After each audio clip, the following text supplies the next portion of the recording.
तो ये क्वेश्चन है करने जा रहे, ये क्या दे रखा, a particle is moving with SHM in a straight line when the distance of the particle from the equilibrium position has value x1 and x2. The corresponding velocities are u1 and u2. What is the relation of time period in term of x and u? ठीक है ना। एक body जो है SHM कर रहा है और उसके जो दो पोजीशन पे x1 x2 दो पोजीशन पे उसकी जो वेलोसिटी है u1 u2 है।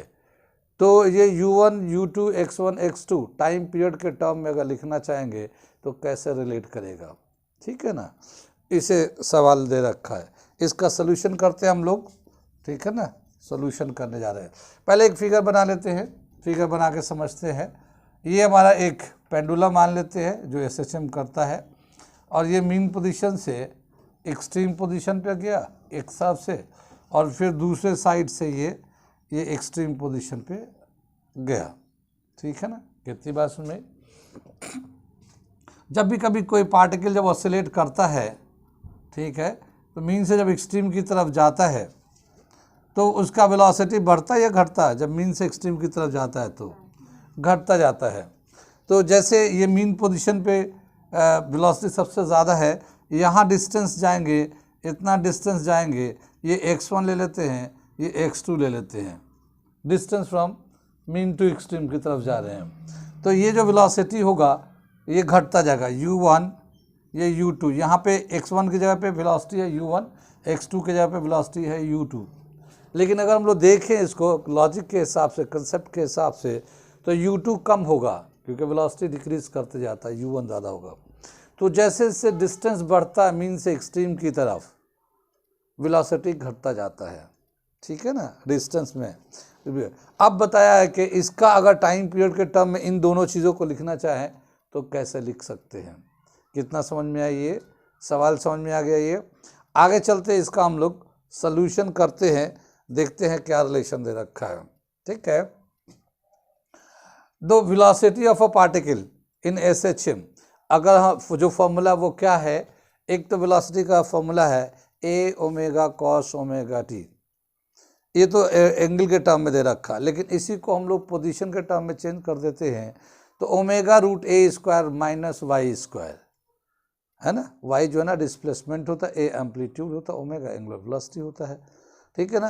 तो velocity of a particle, velocity of a particle executing SHM is given as V is equal to omega root a square minus y square. ये किया है हम लोगों ने, ये एक जनरल रिलेशन ले लिया, ठीक है ना।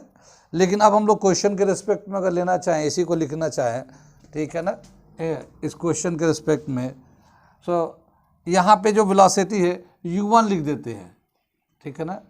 u1 यहाँ वेलोसिटी लिख दिया और ये आ जाएगा omega root a square minus x1 square, ठीक है ना। पोजीशन है ये इसका, कितनी बात सुन में, ये u1 के हिसाब से हो गया।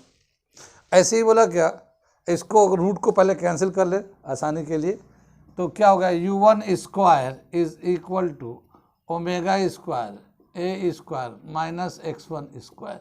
ये इक्वेशन 1 कर लेते हैं, ठीक है।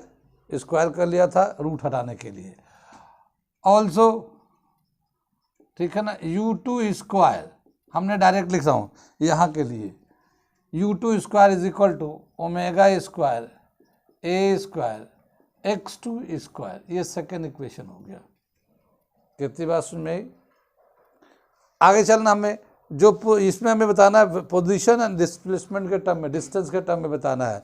तो यहाँ पे जो है ना a एम्पलीट्यूड दे रखा है, एम्पलीट्यूड को हटाना है। तो क्या करेंगे हम लोग, सब्ट्रैक्टिंग इक्वेशन 2 फ्रॉम इक्वेशन 1 में से 2 में से 1 को माइनस कर लेंगे। तो ये समझ में आ गया, ये स्क्वायर किया था, ये यहाँ आ गया था, u2 का स्क्वायर क्या, ये यहाँ आ गया, ये सब्ट्रैक्ट कर रहे हैं, इसमें से इसको सब्ट्रैक्ट कर रहे हैं, तो क्या आएगा u1 square minus u2 square is equal to omega square, ऊपर वाला लिख रहा हूँ, ए स्क्वायर माइनस x1 स्क्वायर, ठीक है ना, माइनस ओमेगा स्क्वायर ए स्क्वायर माइनस x2 स्क्वायर, ठीक है। u1 square minus u2 square, omega को कॉमन ले लेते हैं, ओमेगा स्क्वायर को कॉमन ले लेते हैं, तो ये बचेगा ए स्क्वायर माइनस x1 स्क्वायर, और ये माइनस से इस ब्रैकेट को खोलेंगे तो माइनस ए स्क्वायर प्लस x2 स्क्वायर, ठीक। ए स्क्वायर से ए स्क्वायर ये कैंसिल हो जाएगा, u1 square minus u2 square, omega का वैल्यू जो है 2 पाई अपॉन टी होता है, इसका हम लोग होल स्क्वायर लिख देते हैं, और ये x2 को पहले, क्योंकि प्लस में है तो x2 को पहले x1 को बात कर लेते हैं, x2 square minus x1 square, कितनी बात सुन में, ये जो स्क्वायर है इसको हम लोग इस तरह से ले लेते हैं, u1 square minus u2 square, और यह जगह 4 pi square upon T square x2 square minus x1 square, ठीक है ना। अगर हम लोग t, अगर इसको t को इधर लाते हैं, इसको उधर कर लेते हैं, ठीक है ना, तो ये क्वेश्चन को मिटा दे, क्वेश्चन की ज़रूरत नहीं है, इसका काम हो गया, आप लोग तो लिख ही चुके हैं, ठीक है ना। पीछे वाले बच्चों को दिख रहा है, ये नहीं दिख रहा पीछे वाले को, थोड़ा सा ध्यान करो, ठीक है ना, तो इसे मिटा दूं मैं ज़रा सा इसे,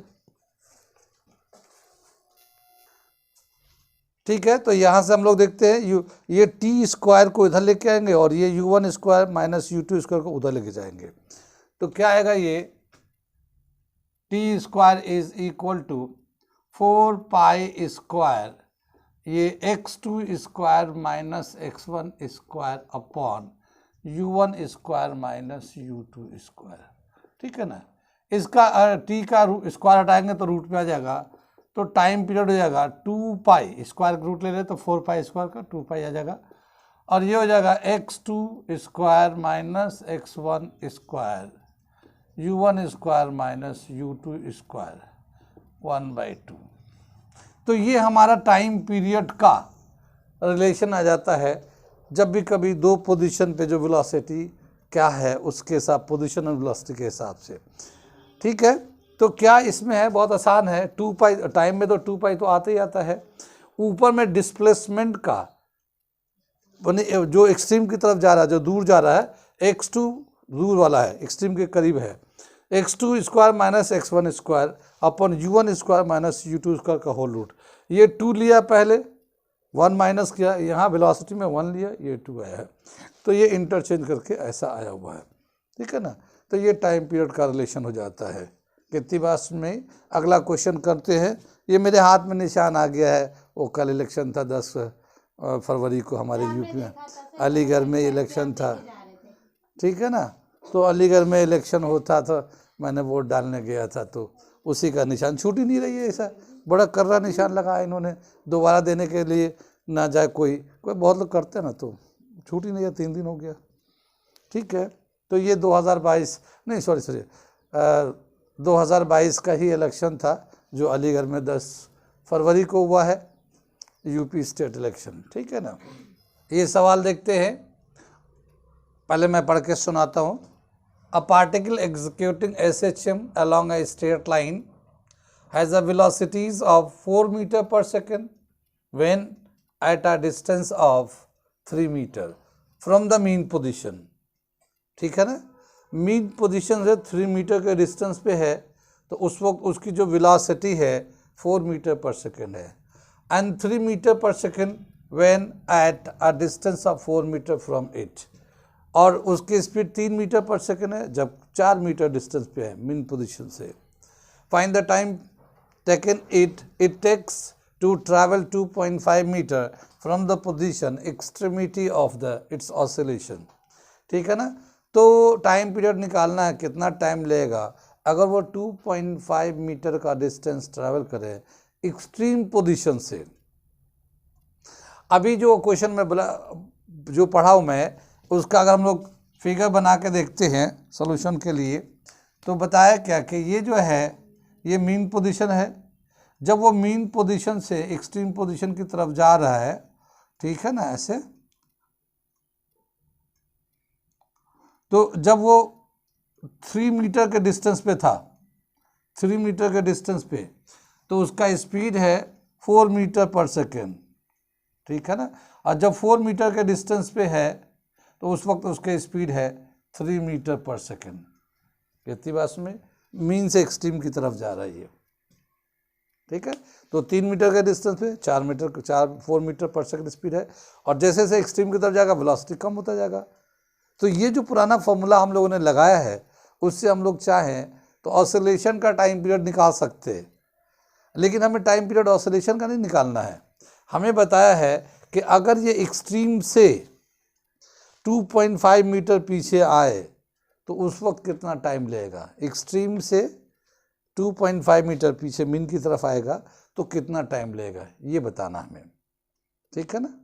इतनी बात सुनिए, आगे चले तो उसी फॉर्मूले को यूज़ कर सकते हैं डायरेक्टली हम लोग, या देख लेते हैं इसको। तो क्या दे रखा है, वेलोसिटी का फॉर्मूला यूज़ करते हैं, ठीक है ना। Velocity of oscillating body is given as, ये जनरल एक हम लोग फॉर्मूला लेते हैं। वेलोसिटी का क्या होता है, omega root a square minus y square, ठीक है ना। कितनी बात सुन में, ये तो जनरल फॉर्मूला हो गया। अब हम लोग यहाँ पे लेते हैं कि यहाँ पे जो वेलोसिटी है, ठीक है, 3 मीटर के डिस्टेंस पे वो है 4 मीटर पर सेकेंड। तो यहाँ पे for first in first case, ठीक है ना, 4 is equal to omega root a square minus 3 का स्क्वायर। बात समझ आ रही है। अब इसको स्क्वायर को हम लोग हटाना चाहते हैं, ठीक है ना, तो स्क्वायर हटा देते हैं, रूट हटाना चाहेंगे तो स्क्वायर कर लेंगे। तो क्या मिलेगा ये हमारा, ठीक है ना, 16 is equal to omega a square minus 9। ये इक्वेशन 1 हो जाएगा। देखना इसको आ रहा है, ठीक है ना। ये तो पहला का हो गया। ये ऐसे ही सेकंड वाला पोजीशन के चलते हैं। इन सेकंड केस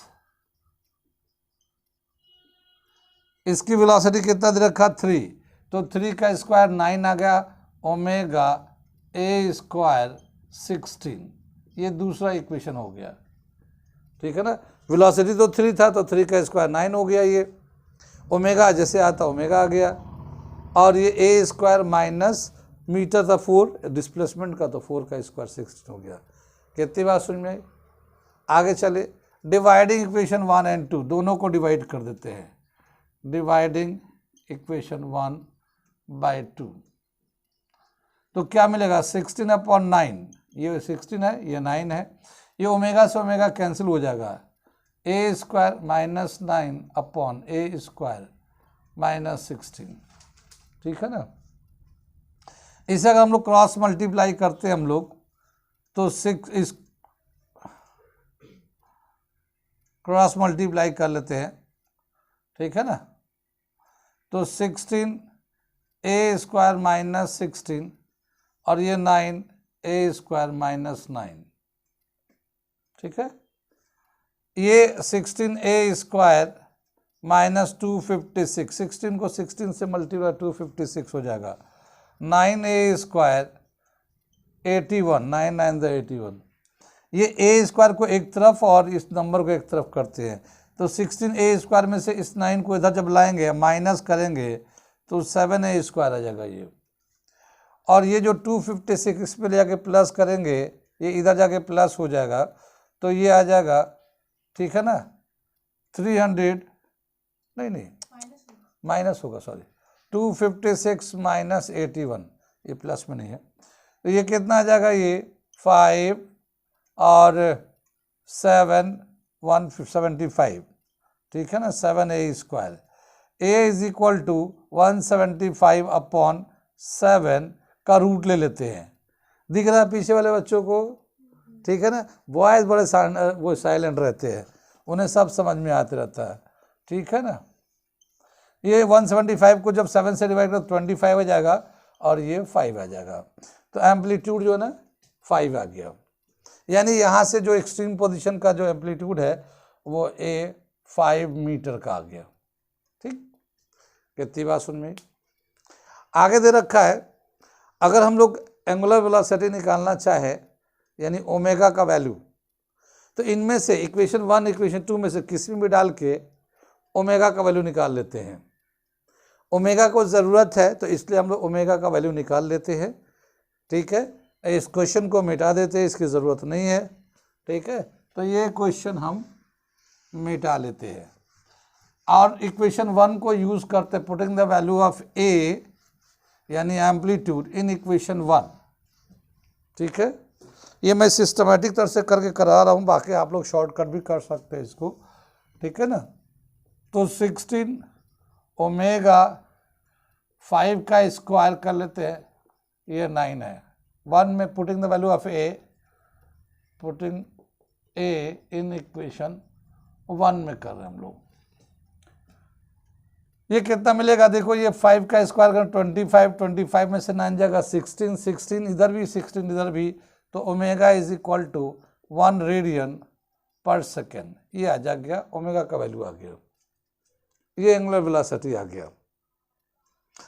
अब हमें निकालना है, जब ये एक्सट्रीम से, इसे ज़रा सा देखिए ध्यान से, ये एक्सट्रीम से यहाँ तक तो डिस्टेंस जो है 5 है एक्सट्रीम तक जाने में, और जब ये 2.5 लौट के आएगा यहाँ से, ठीक है ना, 2.5 लौट के आएगा, तो जब मीन से एक्सट्रीम की तरफ जाता है तो हम लोग साइन में दिखाते हैं SHM को, और जब एक्सट्रीम से मीन की तरफ लौटता है तो उसे कॉस में दिखाएंगे। इसका इनिशियल एंगल कुछ भी नहीं है, तो इसका जो डिस्प्लेसमेंट का फॉर्मूला होगा, ठीक है ना, when the particle is moving from extreme to mean, it is given as y is equal to a cos omega t। ठीक है ना, a cos omega t, यहाँ cos आ गया, मीन से एक्सट्रीम जाता है, साइन से दिखाते हैं। और अब ये जो डिस्प्लेसमेंट है एक्सट्रीम से मीन की तरफ आएगा, तो y जो है 2.5 लेंगे, y 2.5। तो y जैसे यहाँ से देख रहे हैं ना, समझ में आ रहा है, ये y 2.5 क्यों लेंगे कि ये टोटल जो है यहाँ से यहाँ तक 5 है, और जब 2.5 एक्सट्रीम से मीन की तरफ आ जाएगा तो मीन से एक्सट्रीम तक का डिस्टेंस कितना बचेगा, 2.5। यहाँ मैं लिख ही देता हूँ इसको, इसे भी बिठा देता हूँ, इसे मैं लिख देता हूँ। ये क्या बोला, the particle moving from extreme to mean, ठीक है ना, the particle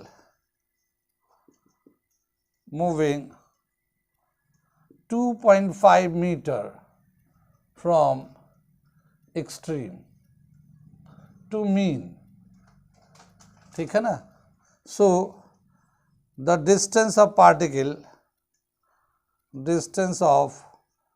particle y from mean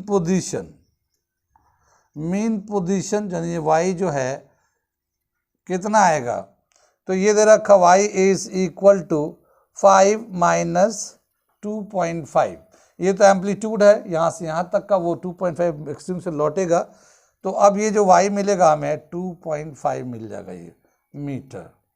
कितनी बात सुन में, यहाँ पे 2.5 मिला हमें y का वैल्यू। अब इस y को इसमें डाल देते हैं तो हमें टाइम का निकल जाएगा, इसे मिटाते जरा सा, ठीक है ना। तो यहाँ पे दे रखा ये y a cos omega t, y का वैल्यू 2.5, ये 5, ये cos, और ये ओमेगा का वैल्यू 1 है, ये t है, ठीक है ना, ओमेगा का वैल्यू 1 है ठीक है ना। ये 5 को इधर लाते हैं, 2.5 upon 5 cos T, cos 1t या कॉस ओमेगा टी ही रहने दो अभी फिलहाल, क्योंकि ओमेगा वो थोड़ा सा बाद में लिखेंगे तो समझ में आएगा वो, ठीक है ना, फाइनल करेंगे तो ये कैंसिल होके 1/2 हो जाएगा, 1/2। कॉस में कितने एंगल का वैल्यू 1/2 होता है, कॉस 60 का वैल्यू 1/2 आएगा। 60 को हम लोग पाई के टर्म में अगर लिखना चाहें तो 2π/3 लिख सकते हैं, 2π/3 लिख सकते हैं। 60 डिग्री को 2π/3 लिख सकते हैं हम लोग। तो ये आ जाएगा cos π/3 cos ओमेगा टी, ठीक है ना। दोनों तरफ जब cos होता है तो जो एंगल है वो इक्वेट कर देते हैं, ठीक है ना।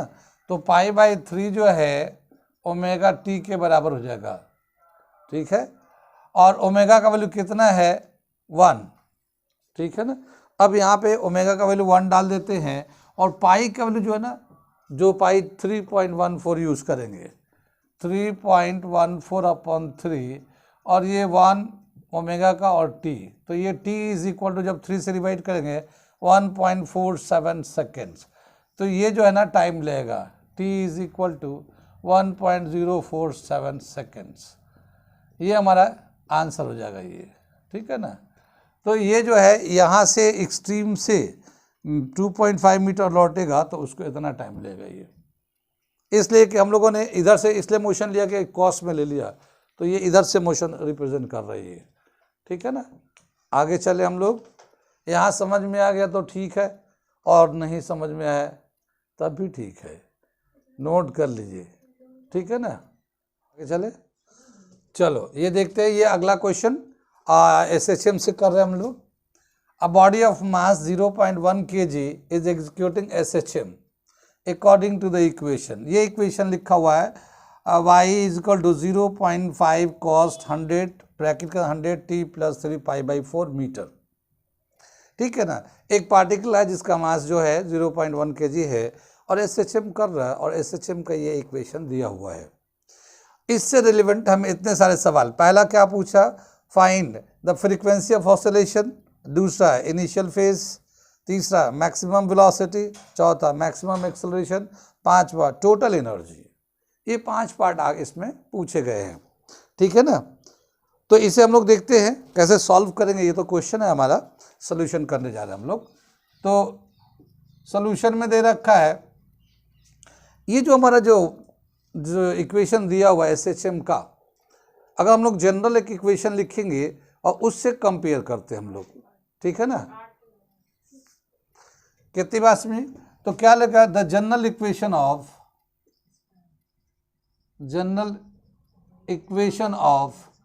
SHM, इस पे देखो, इससे अलग नहीं, ठीक है ना। The general equation of SHM क्या आ जाएगा, y is equal to a cos omega t + phi naught initial phase angle, ठीक है ना। अब क्या बताया कि ये तो हमारा गिवन जनरल इक्वेशन है और ये गिवन इक्वेशन है, इनको अगर कंपेयर करते हैं तो क्या क्या चीज़ मिलेगा, कंपेयरिंग वी गेट, ये देखिए यहाँ पे a है, एम्पलीट्यूड है, इस क्वेश्चन में 0.5 है, तो एम्पलीट्यूड जो है, एम्पलीट्यूड a 0.5 का है, ये मीटर ले लेंगे, इसका यूनिट मीटर में चल रहा है ये, ठीक है। इसको अगर ओमेगा एंगुलर वेलोसिटी को यहाँ से कंपेयर करेंगे तो ये 100 आ रहा है ये, तो एंगुलर वेलोसिटी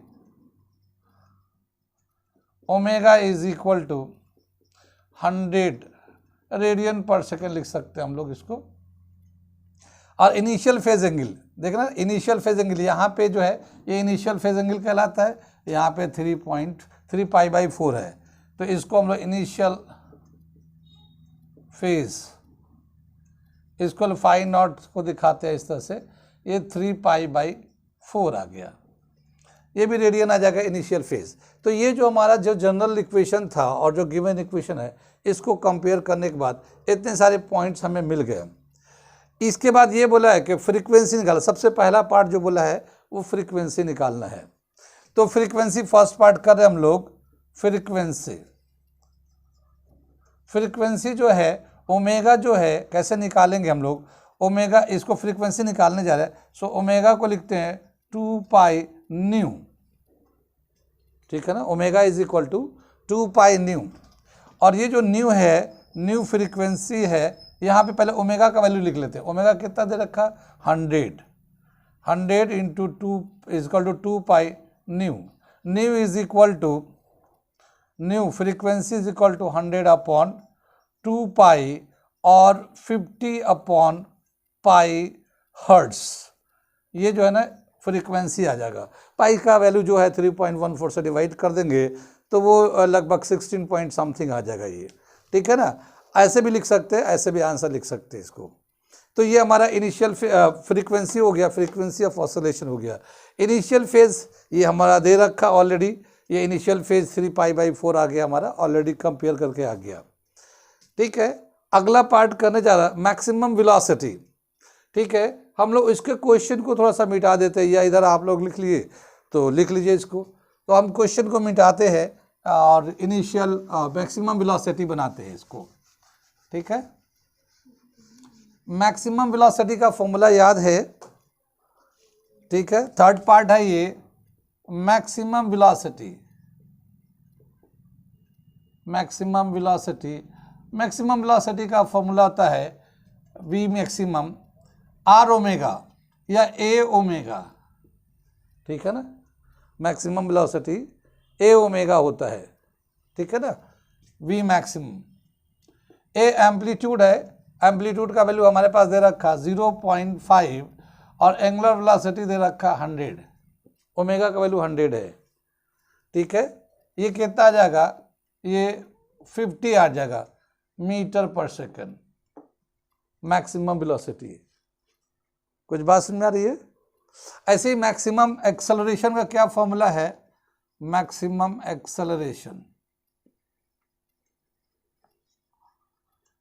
एक्सेलरेशन का वैल्यू होता है -ω²a, लेकिन हम लोग माइनस तो साइन कन्वेंशन के हिसाब से हो रहा है कि जिधर डिस्प्लेसमेंट होता है एक्सेलरेशन उसके अपोजिट होता है, दोनों का डायरेक्शन।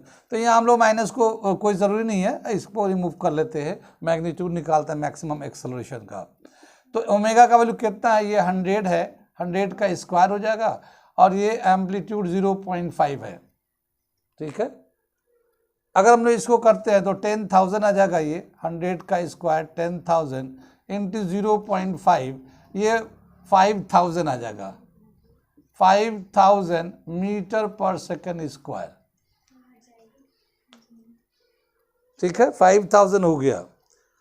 आगे चलते हैं, इस क्वेश्चन को मिटा देते हैं क्योंकि इसको कंपेयर करके सारी बातें तो वहां लिख लिया हम लोगों ने। आगे दे रखा टोटल एनर्जी। टोटल एनर्जी का फॉर्मूला होता है जो ½ m⍵² a², टोटल एनर्जी का फॉर्मूला होता है। या फिर जो टोटल एनर्जी होता है मैक्सिमम काइनेटिक एनर्जी के बराबर होता है या मैक्सिमम पोटेंशियल एनर्जी के बराबर होता है। तो अगर हम लोग जो टोटल एनर्जी होता है वही मैक्सिमम काइनेटिक एनर्जी के बराबर होता है, वही मैक्सिमम पोटेंशियल एनर्जी के बराबर होता है। यहाँ पे हम लोग मैक्सिमम काइनेटिक एनर्जी से निकाल सकते हैं। क्यों? क्योंकि इसमें मास दे रखा है और मैक्सिमम वेलोसिटी भी दे रखा है ये, ठीक है। तो टोटल एनर्जी का निकालेंगे अगर हम लोग, टोटल एनर्जी फिफ्थ पार्ट है, total energy is equal to ½ या इसको लिख लेते हैं maximum kinetic energy. Maximum kinetic energy is equal to ½ mv maximum का स्क्वायर कर लेते हैं। ये हाफ है। मास का वैल्यू कितना दे रखा है इसमें, मास कितना 0.1 kg का मास था इसका। और वेलोसिटी का हम लोग मैक्सिमम वेलोसिटी का वैल्यू निकाला हम लोगों ने, कितना लिखा हम लोग मैक्सिमम वेलोसिटी 50 का स्क्वायर कर लेते हैं हम लोग, ठीक है। ये हो जाएगा ये डेसिमल नीचे कर लेंगे तो क्या जाएगा 1/20 यहाँ से आ गया मल्टीप्लाई करके, और ये 50 का स्क्वायर करते हैं 2500, ठीक है ना। 0 से इसे 0 काट लो, 2 से काटो, 125 जूल, एनर्जी का यूनिट होता है जूल। तो टोटल एनर्जी जो है ना 125 जूल के बराबर है। कहाँ कहाँ समझ में आए, ये टोटल कंप्लीट आंसर हो गया इसके। एक क्वेश्चन दे रखा था, इसमें कई सारे पार्ट्स थे, छोटे बड़े बहुत सारे पार्ट्स थे, इसमें फॉर्मूले का रिवीजन भी हो गया, मैक्सिमम वेलोसिटी, एक्सेलरेशन, और उनको सब निकाला गया। समझ में आ गया, ठीक है, नोट कर ली इसे। ऑन करिए। ये नेक्स्ट क्वेश्चन आ गया हम लोग, क्वेश्चन को मैं रीड कर रहा हूँ। क्या दे रखा, a spring compressed by 0.2 metre develops a restoring force of 25 Newton. A body of mass 5 kg is placed over it. Deduce first part, the force constant of the spring. Second part, the depression of the spring under the weight of the body. Third part, the period of oscillation if the body is disturbed. ठीक है ना। तो ये spring का question, पहला question spring based question कर हम लोग इसको इसमें ट्यूब में, ठीक है ना। क्या दे रखा, जैसे एक स्प्रिंग है ये, जैसे ये हम लोग मान लेते हैं ये स्प्रिंग है ये, ठीक है ना। इस स्प्रिंग का लेंथ दे रखा, ये कंप्रेस हो जाता है जब इसको कंप्रेस करते हैं, थोड़ा सा जब कंप्रेस करते हैं, कितना, 0.2 मीटर, ठीक है ना। तो इसका जो रीस्टोरिंग फोर्स है वो 25 न्यूटन आ जाता है, ठीक है ना। जैसे इसको अगर स्प्रिंग को ऐसे दबाएंगे थोड़ा सा 0.2 मीटर, तो उसका एक रीस्टोरिंग फोर्स काम कर रहा है 25 न्यूटन का, ठीक। आगे दे रखा है, ये तो पहला पार्ट दे रखा है। आगे दे रखा, अगर एक मास को जो 5 kg का, जैसे ये मान लेते हैं एक मास को जो 5 kg का है, इस पे रखेंगे तो ये फर्दर कंप्रेस हो जाएगा, वेट की वजह से ये फर्दर कंप्रेस होगा, ठीक है ना। इसका मास 5 kg दे रखा है, ये फर्दर जब कंप्रेस होगा तो बताना है कि ये डिप्रेशन कितना होगा, वेट की वजह से कितना डिप्रेशन हो जाएगा, ठीक है। और अगर उसको डिस्टर्ब करते हैं उसको, जब जैसे मान लो वेट को रख के हटा दिया तो वो ऑसिलेट करेगा, तो टाइम पीरियड कितना होगा उसका, ठीक है ना। कितनी बात में, तो ये 3 पार्ट इसमें दे रखा है, ठीक। सबसे पहले जो इसमें हम लोग ने कंप्रेस कर रहे हैं, उसको दबा रहे हैं, तो जब नीचे की तरफ दबा रहे होंगे तो रीस्टोरिंग फोर्स किधर काम करेगा, उसके अपोजिट डायरेक्शन में। तो सॉल्यूशन हम लोग करने जा रहे हैं, इसका सॉल्यूशन दे रखा है, the restoring force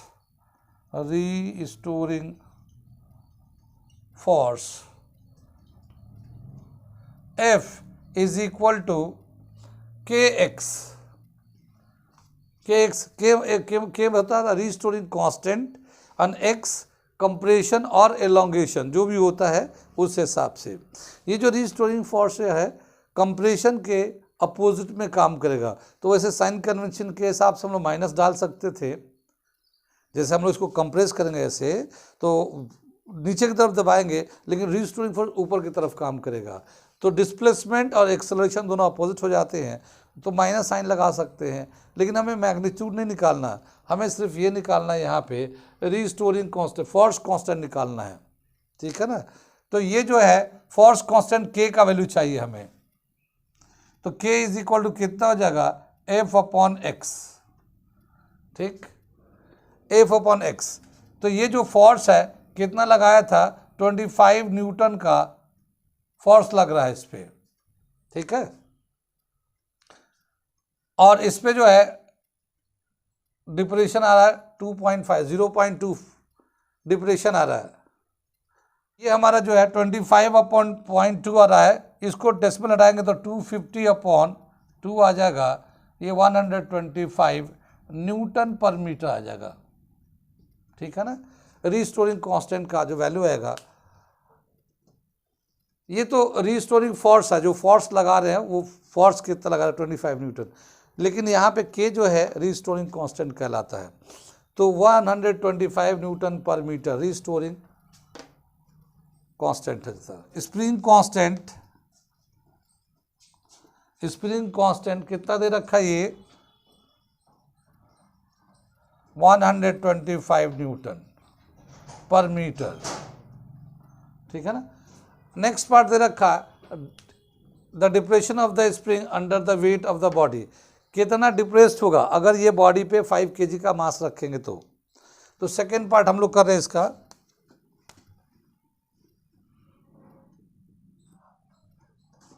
When mass is placed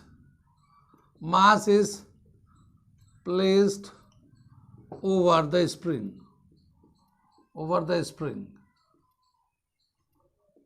ठीक है ना, restoring force is equal to kx dash या ky कर लेते हैं इसको हम लोग, ky, ठीक है ना, where y is spring depression of spring, where y is depression in spring में कितना डिप्रेशन हो रहा हुआ वो y दिखा रहा है, ठीक है ना।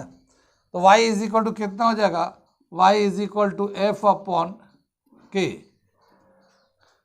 F जो है ना फोर्स कितना लगा रहे हैं और K रिस्टोरिंग कांस्टेंट कितना है, तो फोर्स होता है M इंटू जी,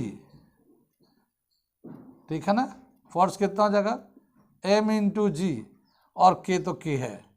ये मास कितना 5 है, G का वैल्यू चाहे तो हम लोग 10 ले लेते हैं, वैसे तो 9.8 है लेकिन G का वैल्यू 10 ले लेते हैं, और K रिस्टोरिंग कांस्टेंट का वैल्यू है 125, कितनी बात में 125, इसको 5 से काटेंगे 25 आ जाएगा और इसको 2/5 हो गया, 2/5 का मतलब था 0.4 मीटर, तो y जो होगा 0.4 मीटर, इतना डिप्रेशन हो जाएगा, यानी 5 kg का जब रखेंगे तो वो दबेगा और 0.4 मीटर दब जाएगा वो, ठीक है ना। कितनी बात समझ में आई, ये तो सेकेंड पार्ट हो गया। अगला जो दे रखा है the period of oscillation if the body is disturb, ठीक, तो टाइम पीरियड निकालना हमें। टाइम पीरियड का फॉर्मूला जब हम लोग मास को देते हैं स्प्रिंग पे तो टाइम पीरियड का फॉर्मूला होता है 2π√m/k। क्वेश्चन को थोड़ा मिटा देते हैं यहाँ पे और टाइम पीरियड निकालते हैं।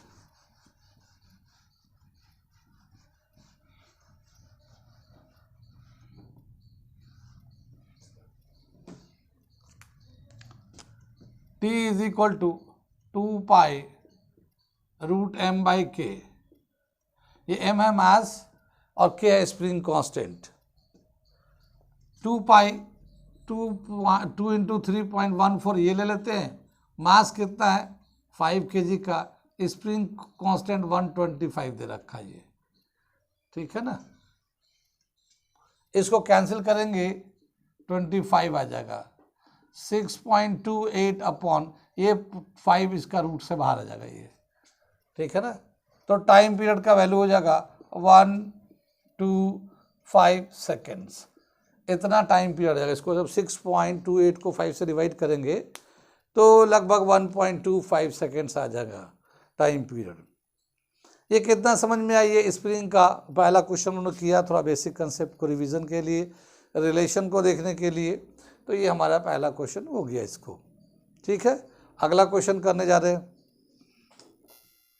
ये नेक्स्ट क्वेश्चन हम लोग कर रहे हैं। इसका क्या दे रखा है, 2 masses m1 1 kg and m2 0.5 kg are suspended together by a massless spring of force constant K 12.5 Newton per meter.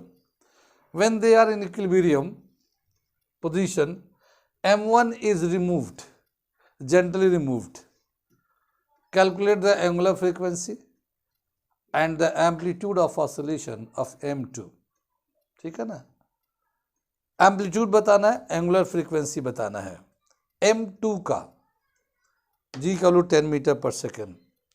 सवाल समझ में आ रहा है कुछ, पहले देखो मैं फिगर बनाता हूँ। एक क्या बताया कि एक स्प्रिंग है, ये जो है ना इस पे 2 मासेस इस पे अटैच किए हुए हैं, ठीक है ना। ये m1 है, ये हमने ऐसे रेड से कर लेते हैं, ये m1 है, इसका मास है 1 kg, ठीक है ना, m1 0.1 kg, और ये जो है m2 है,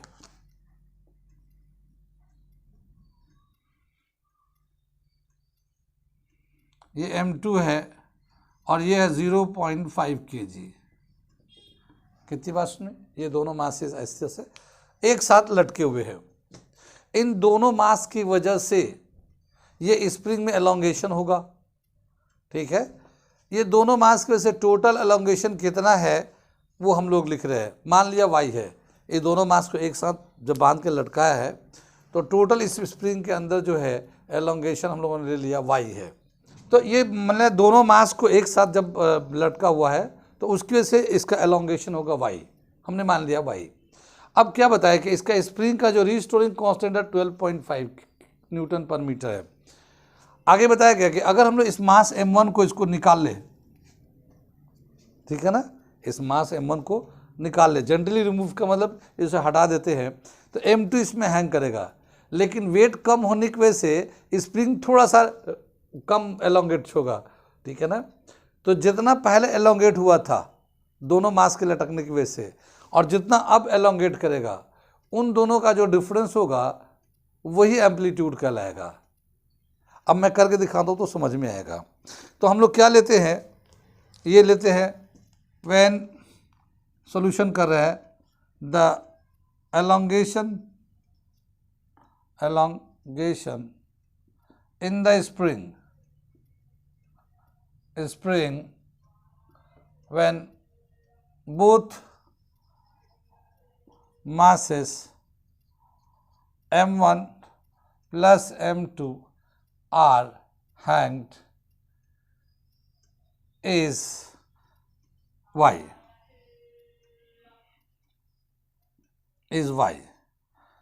therefore m1 plus m2 into g, ये तो वेट हो जाएगा, नीचे की तरफ वेट हो जाएगा, और उसकी वजह से जो रिस्टोरिंग फोर्स काम करेगा k इंटू वाई।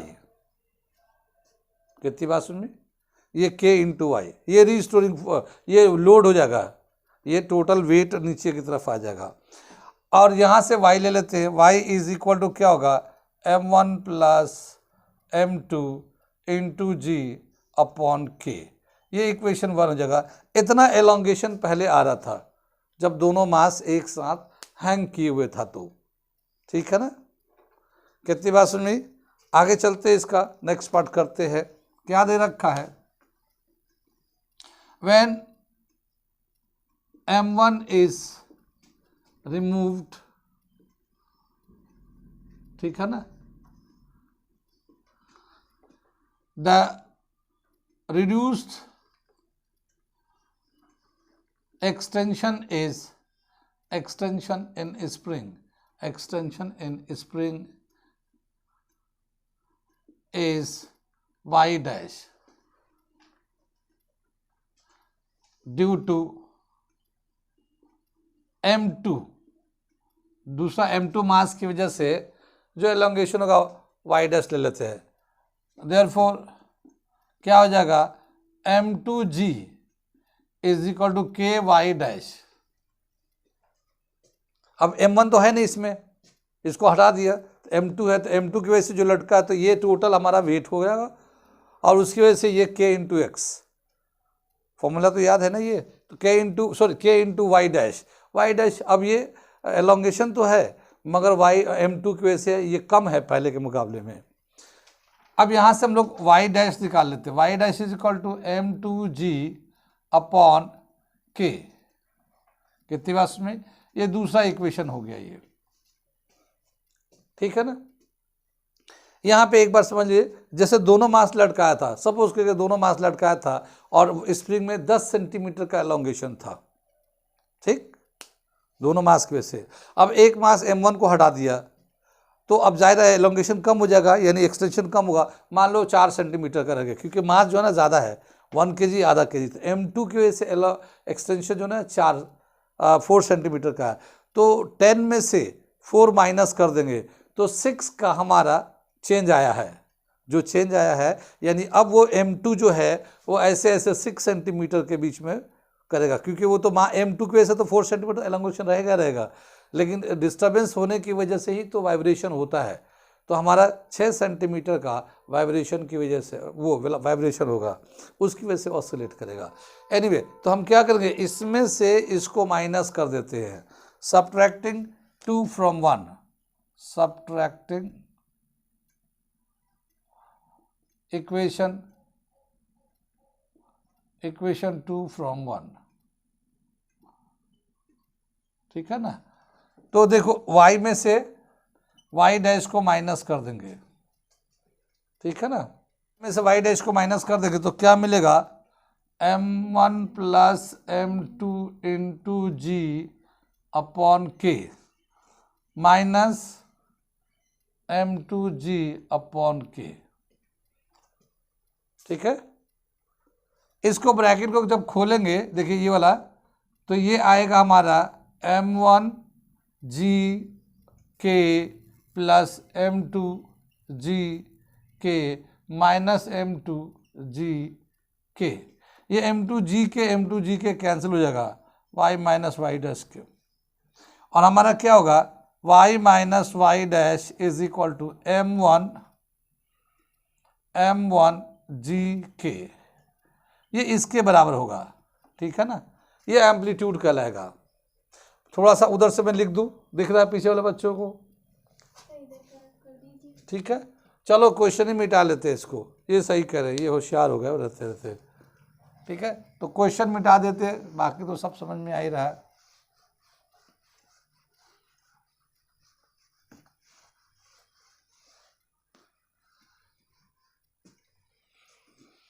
ये y2 माइनस y1 को एम्पलीट्यूड बोलते हैं, तो amplitude is equal to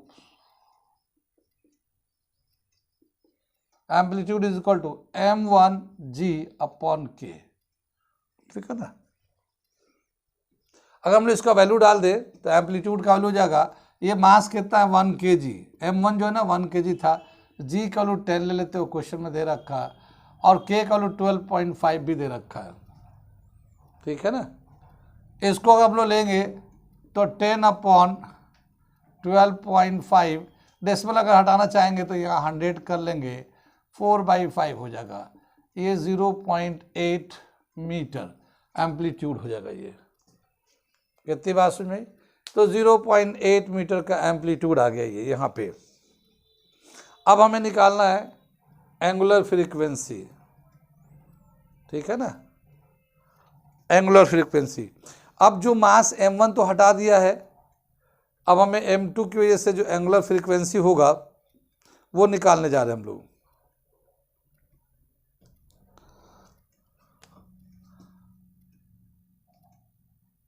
angular frequency due to mass m2 is omega is equal to k by m2, root के अंदर ये रिलेशन होता है angular restoring constant upon mass. ये 12.5 दे रखा है, ये 0.5 है, m2 का मास जो है ना 0.5 है, और k का वैल्यू 12.5 था। ये डेसिमल से डेसिमल कैंसिल हो जाएगा, ये आ जाएगा 5 से जब डिवाइड करेंगे 25, और ये आ जाएगा 5 रेडियन पर सेकेंड, ये एंगुलर फ्रीक्वेंसी आ जाएगा हमारा 5 रेडियन पर सेकेंड। कहाँ कहाँ समझ में आया, कहाँ कहाँ नहीं आया, ये तो थोड़ा इजी सवाल है। स्प्रिंग से, स्प्रिंग के भी बहुत सारे सवाल है, और 2-3 टॉपिक है जिसके सवाल अच्छे हैं। एक तो SHM का था जो हम लोगों ने कंप्लीट कर लिया, दूसरा स्प्रिंग का है, तीसरा पेंडुलम का है, और फिर बाकी जो है ना typical motion of example of SHM में से बहुत कम क्वेश्चन है। तो ये दूसरा टॉपिक चल रहा है हम लोग का, स्प्रिंग का कॉम्बिनेशन का।